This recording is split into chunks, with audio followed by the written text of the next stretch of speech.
Zelensky, the great champion of European democracy and values, whatever that means, has decided to cancel and suspend the elections. And then you'll have people who say, but he has to, because you cannot have elections under martial law.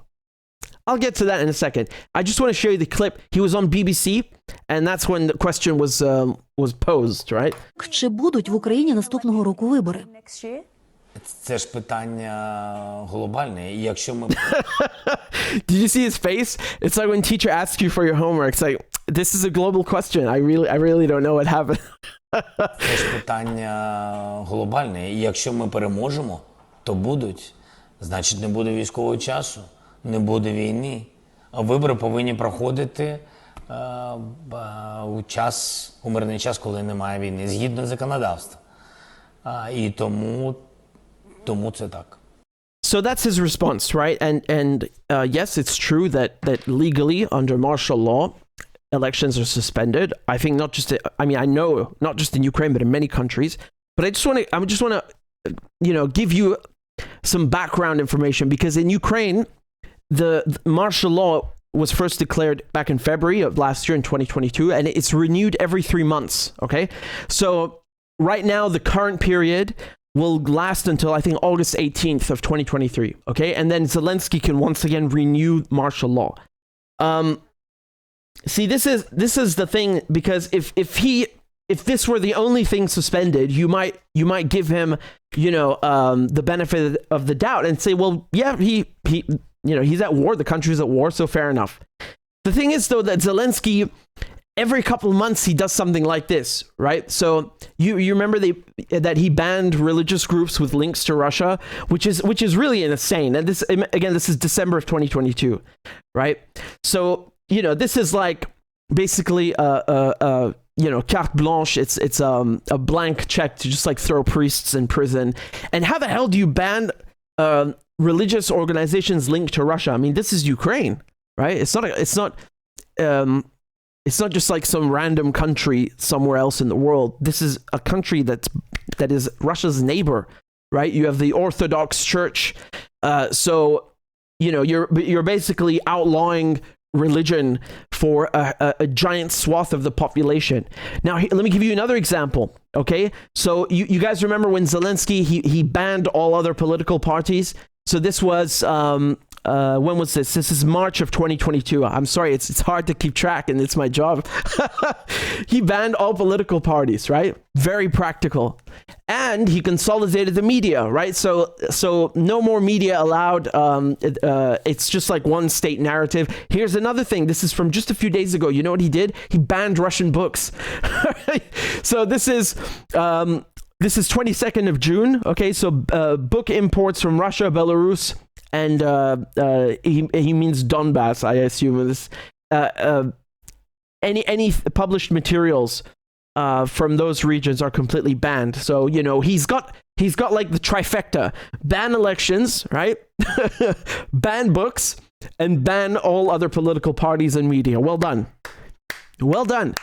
So this guy is like apparently the champion of democratic values, and this is really, it's difficult to wrap your mind around this, because the reason why Ukraine should be supplied all these weapons and given like, what is it now, $100+ billion? It will be. The reason for that is that Ukraine needs to fight Russia because Russia is authoritarian. Russia is an aggressor, and if we don't do that, then basically this veil of authoritarianism and despotism will take over the entire world, right? It's not exactly like let's contain communism, but it's somewhere along those lines, and it works very well, because you can pick any place in the world, any region in the world, and people in the West are just going to believe this nonsense, right? So, the reason the United States has to go into Iraq is because of 9/11, but also because he's a dictator and he has chemical and biological weapons of mass destruction. And for the sake of democracy, like even if you don't believe that he has weapons of mass destruction, WMDs, just for the sake of freedom and democracy, America should go in, because America is the world's policeman, and the United States is the leader of the free world, as they say. Yugoslavia, same thing. Why is this important? Why should NATO bomb Yugoslavia? Because of freedom and democracy, right? Why should Assad be toppled? Why should Assad, they all say Assad must go, and then actually they're the ones who go. Why should Assad go? Because of democracy, right? Syria needs free and fair elections. They always throw this term in your face, free and fair elections. And when Syria does have elections, they say, oh, well, it doesn't count. It doesn't count, even before it happens, it doesn't count. Because, they have crystal balls in the White House and a Whitehall where they can just see, they see that the results will be fake. Amazing, right? And then when it comes to Libya, Gaddafi has to be killed and lynched, like literally lynched, because he's a dictator. And for freedom and democracy, the freedom fighting rebels have to be backed. So, pick any place in the world and you're going to find this bullshit about, we have to give these people that are lunatics a bunch of weapons because of freedom and democracy. Okay, so what happened to freedom and democracy? Where are the free and fair elections for Ukraine? What does that mean? We will have elections when we win. What if you never win? That's what Zelensky said, right? When we win. What does that mean? Tomorrow? In a year? Can you tell us what you see in the crystal ball? Are you going to win in 20 years?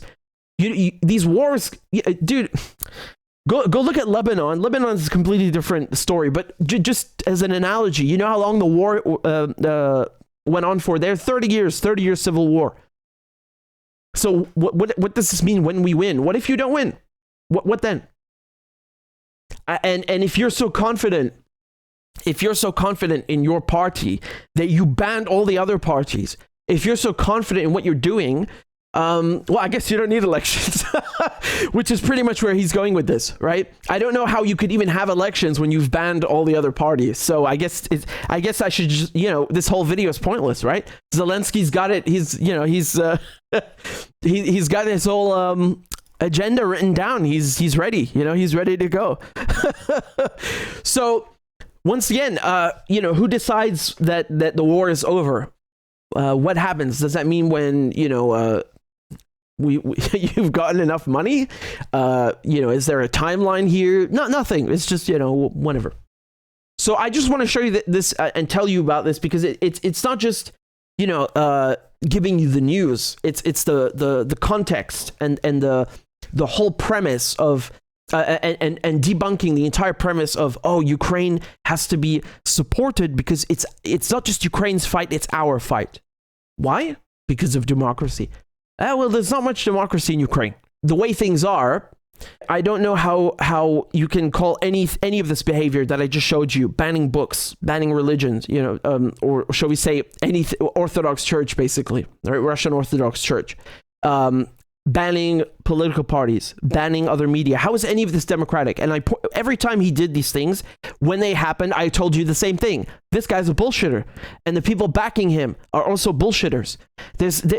How do people go on the news, and present the news on all of these channels and just have a straight face about this? It's astonishing to me. It's astonishing. There's no pushback from her, I know this was a 24-second clip, but I watched the whole interview. There's no pushback from her. There's no response. Well, don't you think that's a long time? What if you don't win? When are you going to win? How can you have elections when you ban the other parties? Nothing, not a word, not a goddamn word. This was actually her last question when you're kind of waving goodbye to the guest. This was her last question. Oh, by the way, when are you going to have elections? Jesus Christ. Honestly, I'm not even saying that the guy wouldn't win. Maybe he would win because, if you're a wartime prime minister or leader, sometimes it can increase your popularity. I mean, depends where. They don't do too well in Germany, but it can in some cases, especially if you're winning. But this is a conflict of interest here, and they think that they say supporting Ukraine makes the world safer. No, it doesn't. It's we have people who are just interested in making money off of weapons sales. And these are the same people that make foreign policy decisions. For example, you can take the U.S. Defense Minister, right, or Secretary of Defense, Lloyd Austin. This guy comes from Raytheon. They make weapons for a living. They kill people for a living, and they make a killing doing it, right? Quite literally. So, you know, what's the aim here? What's the end game? Is this going to go on for as long as, you know, Iraq did? Or is it going to be 5 years, 1 year? You know, when are they satisfied? When do they satisfy their appetite? Because Afghanistan barely just finished, and I guarantee you CIA are still in there.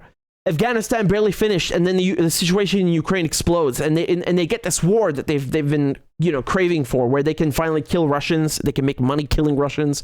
You know, hit two birds with one stone, or rather, two Russians with one storm shadow.